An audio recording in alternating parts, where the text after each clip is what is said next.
வணக்கம். மாலை முரசு செய்திகளை விரிவாக பார்ப்பதற்கு முன் தலைப்புச் செய்திகளை பார்க்கலாம்.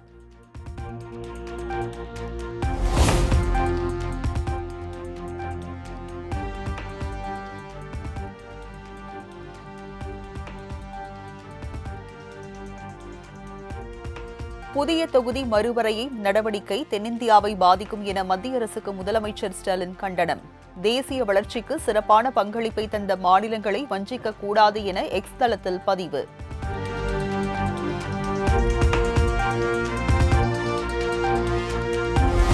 மத்திய அரசின் தொகுதி மறுசீரமைப்பு விவகாரத்தில் மார்ச் 5ஆம் தேதி அனைத்துக் கட்சி கூட்டம் நடைபெறும். 40 கட்சிகளுக்கு அழைப்பு விடுக்கப்படும் என்றும் முதலமைச்சர் மு.க.ஸ்டாலின் அறிவிப்பு. தமிழ்நாடு இன்னைக்கு மிகப்பெரிய உரிமை போராட்டத்தை நடத்த வேண்டிய சூழ்நிலைக்கு தள்ளப்பட்டிருக்கு. ஆகவே வருகிற 5ஆம் தேதி அனைத்து கட்சி கூட்டம், அதாவது பதிவு பெற்றிருக்கும் தேர்தல் ஆணையத்தில் ரெஜிஸ்டர் ஆகிருக்கக்கூடிய 40 கட்சிகளை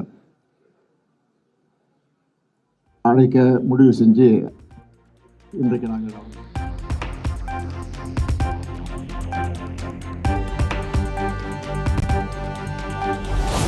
மத்திய அரசின் நடவடிக்கையால் 39ஆக உள்ள தமிழக எம்பிக்களின் எண்ணிக்கை 31ஆக குறையும் அபாயம். அதிக எம்பிக்கள் இருந்தால் மட்டுமே மும்மொழி கொள்கை உள்ளிட்ட மத்திய அரசின் திட்டங்களுக்கு எதிராக குரல் கொடுக்க முடியும் என்றும் முதலமைச்சர் திட்டவட்டம். நாடு முழுக்க இருக்கக்கூடிய மக்களவை அடிப்படையில் தொகுதிகளை பிரிச்சா தமிழ்நாட்டில் இருக்கக்கூடிய தொகுதிகளில் 8 தொகுதிகளை இழக்க வேண்டிய ஒரு சூழ்நிலை ஏற்பட்டிருக்கு. அதாவது தமிழ்நாட்டுக்கு 39 எம்பிகள் இருக்க மாட்டாங்க, 31 எம்பிகள் தான் இருப்பாங்க. இன்னொரு முறையில் கணக்கிட்டு பார்த்தீங்கன்னா நாட்டில் ஒட்டுமொத்த எம்பிக்கள் எண்ணிக்கை உயர்த்தி அதுக்கேற்ப பிரிச்சாலும் நமக்கு இழப்பு தான் ஏற்படும்.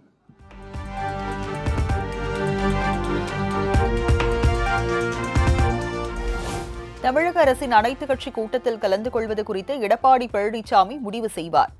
தொகுதி மறுசீரமைப்பு என்ற மத்திய அரசின் நடவடிக்கையை ஒருபோதும் ஏற்றுக்கொள்ள முடியாது என்றும் முன்னாள் அமைச்சர் ஜெயக்குமார் பேட்டி.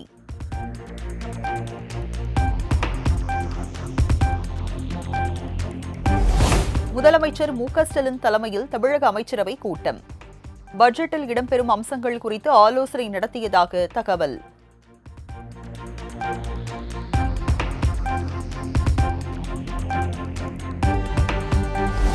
தமிழ்நாடு மின்வாரிய தலைமை அலுவலகத்தில் வருமான வரி சோதனையும் நடைபெறவில்லை. டிடிஎஸ் எனப்படும் வருமான வரி பிடித்தம் தொடர்பான வழக்கமான சரிபார்ப்பு தான் நடக்கிறது என தமிழ்நாடு மின்வாரியம் விளக்கம்.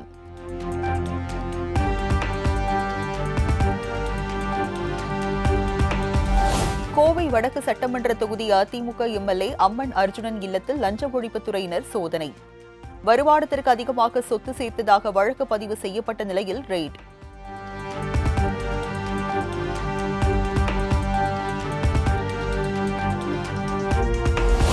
கோவை வடக்கு தொகுதி அதிமுக எம்எல்ஏ அர்ஜுனன் வீட்டில் நடைபெறும் ஐடி சோதனைக்கு எடப்பாடி பழனிசாமி கடும் கண்டனம். திமுக அரசின் முறைகேடுகளை திசை திருப்ப லஞ்ச ஒழிப்பு சோதனையை ஏவி விட்டுள்ளதாகவும் காட்டம்.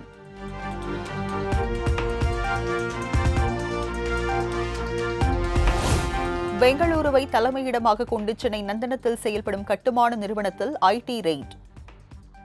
பிரஸ்டீஜ் பாலிகன் வணிக கட்டிடத்தில் செயல்பட்டு வரும் அலுவலகத்தில் வருமான வரித்துறை அதிகாரிகள் சோதனை.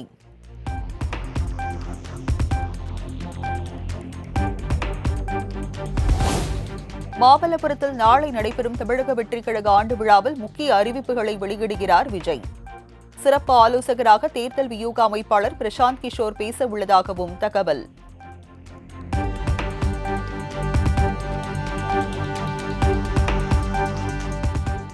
மாநில அரசு மத்திய அரசிடம் ஈகோ பார்ப்பதாக பாஜக மூத்த தலைவர் தமிழிசை விமர்சனம். தங்கள் வீட்டு குழந்தைகளை ஹிந்தி படிக்க வைத்துவிட்டு ஹிந்தி மொழிக்கு எதிராக போராட்டம் நடத்துவது என்ன நியாயம் என்றும் கேள்வி. செய்யணும்னு இல்லை, அரசியல் செய்யலாம், ஆட்சியில் அரசியல் செய்ய வேண்டும் என்பது இல்லை. ஆட்சியில் அரசியல் செய்த கேசிஆர் போன்றவர்கள் இன்னைக்கு எப்படி இருக்கிறாங்கன்னு முதல்வர் புரிந்து கொள்ள வேண்டும். இதை மாதிரி தான் எதற்கெடுத்தாலும் மத்திய அரசு எந்த திட்டம் கொண்டு வந்தாலும் அதை எதிர்த்து கொண்டிருந்தார்கள் தெலுங்கானால. அப்ப மக்கள் தங்களுக்கு கிடைக்க வேண்டிய திட்டத்தை தடுக்கிறார்கள் என்று அவர்கள் வருவதை மக்கள் தடுத்தார்கள். அதனால் மக்களுக்கான திட்டங்களை தயவு செய்து அனுமதியுங்கள். நீங்கள் வந்து ஈகோ தான் இப்போ பிரதமர் மருந்தகம்னா இல்லை நான் முதல்வர் மருந்தகமா என்று கொண்டு வருவேன். எல்லாத்துலேயும் ஈகோ பார்த்தா மக்களுக்காக நீங்கள்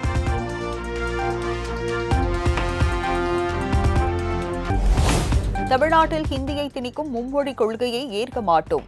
திமுக எம்பி கனிமொழி திட்டவட்டம். இதை மையமாக வைத்து இன்னொரு மொழி, அது என்ன மொழி அப்படிங்கிறத அந்த குழந்தை தான் தீர்மானிக்க வேண்டும். அதை விட்டுட்டு ஒரு மாநிலம் நீண்ட போராட்டத்திற்கு பிறகு 2 மொழி கொள்கை என்று முடிவு செய்த பிறகு இன்னொரு மொழியை நான் கொண்டு வந்து திணிப்பேன் அப்படின்னு தொடர்ந்து அந்த ஹிந்தி திணிப்பை செய்து கொண்டிருப்பதை நிச்சயமாக ஏற்றுக்கொள்ள முடியாத ஒன்று.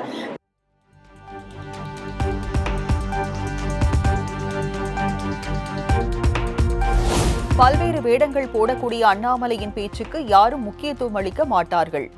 தமிழகத்தில் ஹிந்தி திணிப்புக்கு ஒருபோதும் இடம் கிடையாது என்றும் திருமாவளவன் பேட்டி. பேசுவது ஒரு விதண்டாவாதம் பேசுகிறார். அவருடைய அரசியலை இங்கே நிலைநாட்ட வேண்டும் என்று விரும்புகிறார். அவர் கர்நாடகாவிலே இருந்தால் நான் கன்னடன் என்பார், தமிழ்நாட்டிலே வந்தால் நான் தமிழன் என்பார், ஆர்எஸ்எஸ் கூடாரத்திற்கு போனால் நான் இந்து என்பார். இப்படி பல வேடம் போடக்கூடியவர் அண்ணாமலை. ஆகவே அண்ணாமலையின் பேச்சுக்கு தமிழ்நாட்டில் யாரும் உரிய முக்கியத்துவம் தரமாட்டார்கள். அவர் பேசுவதை விதண்டாவாதம்.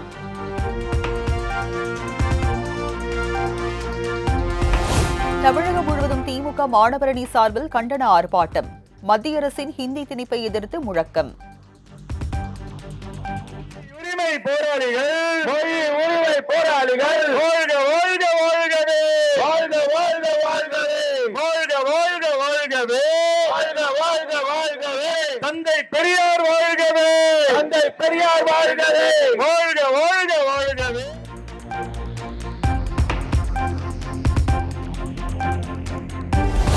தமிழ் காக்கும் அறப்போரில் ஹிந்தி திணிப்பை எதிர்க்க உங்களில் ஒருவனாக என்றும் நான் நிற்பேன். ஆதிக்கத்துக்கு முற்றுப்புள்ளி வைக்கும் வரை போராட்டம் தொடரும் என திமுக தொண்டர்களுக்கு முதலமைச்சர் மு.க. ஸ்டாலின் கடிதம்.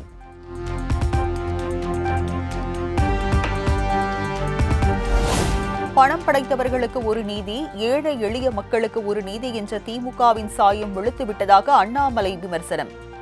மும்மொழி கொள்கை விவகாரத்தில் தமிழக அரசின் போலி நாடகங்களை மக்கள் இனியும் நம்ப மாட்டார்கள் என்றும் காட்டம்.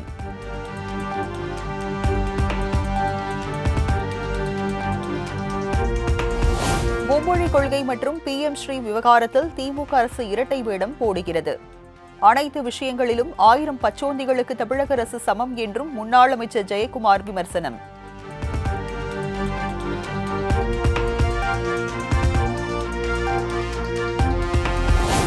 ஆளுநர் RN ரவியிடம் 6 கோப்புகளும் குடியரசுத் தலைவரிடம் 8 கோப்புகளும் நிலுவையில் உள்ளதாக அமைச்சர் ரகுபதி தகவல். மசோதா நிலுவை குறித்த வழக்கில் தமிழக அரசுக்கு ஆதரவாக உச்சநீதிமன்றம் நல்ல தீர்ப்பு வழங்கும் என நம்பிக்கை.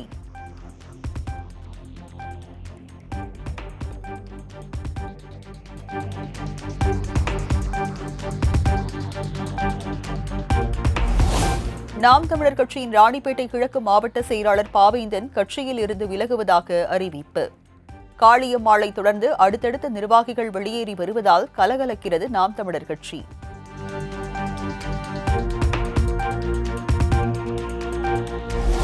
பாஜக மாநில கலை மற்றும் கலாச்சார பிரிவு அணி செயலாளர் ரஞ்சனா நாச்சியார் விலகல். மும்மொழி கொள்கை திணிப்பு, திராவிட மீதான வெறுப்பை கண்டித்து விலகுவதாக அறிக்கை.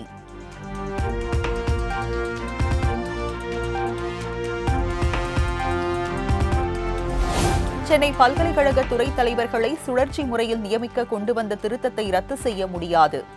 பேராசிரியர்களுக்கு விதிக்கப்பட்ட நிபந்தனையே துறைத் தலைவர்களுக்கும் என உயர்நீதிமன்றம் திட்டவட்டம்.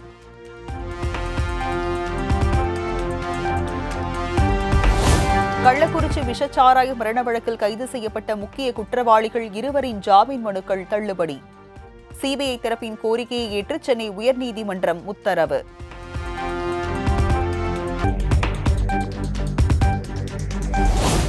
தங்களை ஏமாற்றினால் 2026 தேர்தலில் திமுக ஏமாறும். ஜாக்டோ ஜியோ அமைப்பினர் எச்சரிக்கை.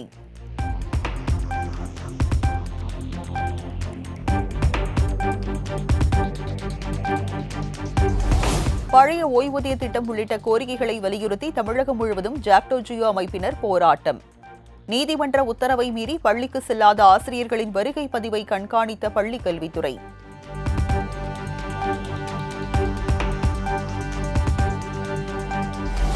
சென்னையில் 8 கோடி ரூபாய் மதிப்பில் கட்டமைக்கப்பட்டுள்ள கலைஞர் நூற்றாண்டு குத்துச்சண்டை அரங்கம் திறந்து வைப்பு. குத்துச்சண்டை அரங்கத்தை திறந்து வைத்து போட்டியை கண்டு ரசித்தார் முதலமைச்சர் மு.க.ஸ்டாலின்.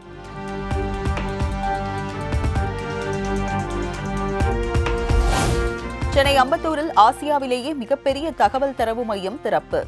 காணொலி காட்சி மூலம் திறந்து வைத்தார் முதலமைச்சர் மு.க.ஸ்டாலின்.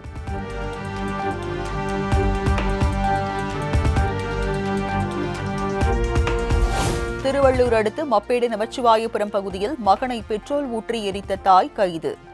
மது போதையில் பணம் கேட்டு அடிக்கடி தொந்தரவு செய்ததால் ஆத்திரம்.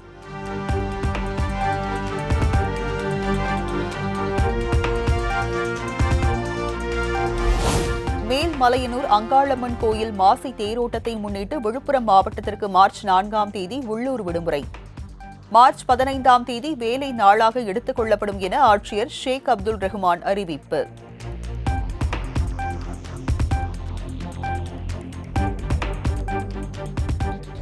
திருப்பத்தூர் மாவட்டம் வாணியம்பாடியில் மாணவிகளுக்கு பாலியல் தொல்லை கொடுத்த அரசு பள்ளி ஆங்கில ஆசிரியர் கைது. போக்சோ சட்டத்தின் கீழ் வழக்கு பதிவு செய்து காவல்துறை நடவடிக்கை.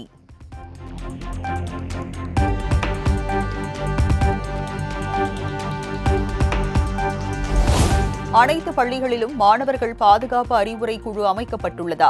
குழுவின் நிலை அறிக்கையை தமிழக அரசு தாக்கல் செய்ய உயர்நீதிமன்ற மதுரை கிளை உத்தரவு.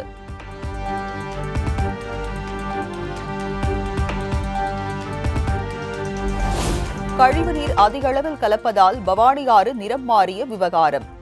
கோவை சிறுமுகை பகுதியில் இயங்கி வரும் 3 சாயப்பட்டறைகளை உடனடியாக மூட மாசு கட்டுப்பாட்டு வாரியம் உத்தரவு.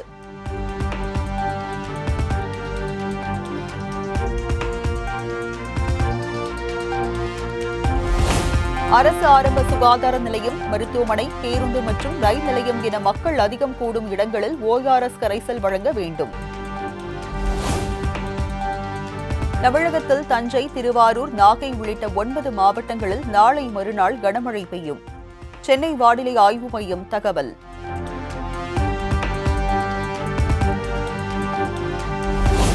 சீக்கியர்களுக்கு எதிரான கலவரத்தில் தந்தை மகனை கொன்ற வழக்கில் காங்கிரஸ் முன்னாள் MP சஞ்சன் குமார் ஆயுள் தண்டனை. கடந்த 1984ஆம் ஆண்டு நடந்த கலவரம் தொடர்பான வழக்கில் டெல்லி சிறப்பு நீதிமன்றம் தீர்ப்பு.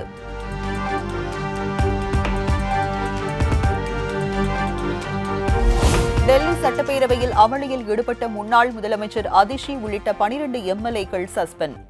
முதல் நாள் கூட்டத்தொடரில் ஆளுநர் உரைக்கு எதிர்ப்பு தெரிவித்து முழக்கம் எழுப்பியதால் நடவடிக்கை.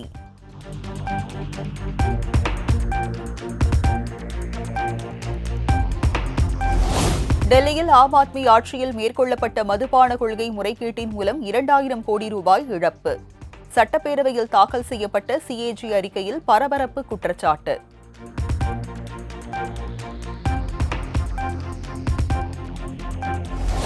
மார்ச் 10ஆம் தேதி கூடுகிறது புதுச்சேரி 15வது சட்டப்பேரவை கூட்டம். மார்ச் 12ஆம் தேதி பொது பட்ஜெட் தாக்கல் செய்யப்படும் என சபாநாயகர் செல்வம் தகவல்.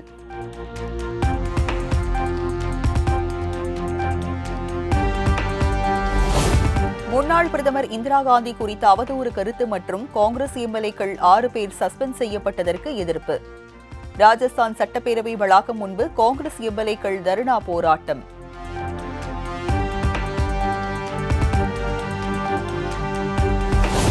கும்பமேளா விழா இறுதிக்கட்டத்தை எட்டியதை அடுத்து பிரயாக்ராஜில் குவிந்த பல்லாயிரக்கணக்கான பக்தர்கள். திரிவேணி சங்கமத்தில் புனித நீராடி வழிபாடு.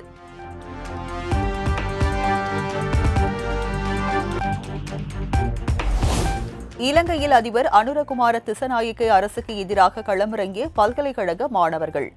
பட்டதாரி இளைஞர்களுக்கு அரசு வேலை வழங்க வேண்டும் உள்ளிட்ட கோரிக்கைகளை வலியுறுத்தி முழக்கம்.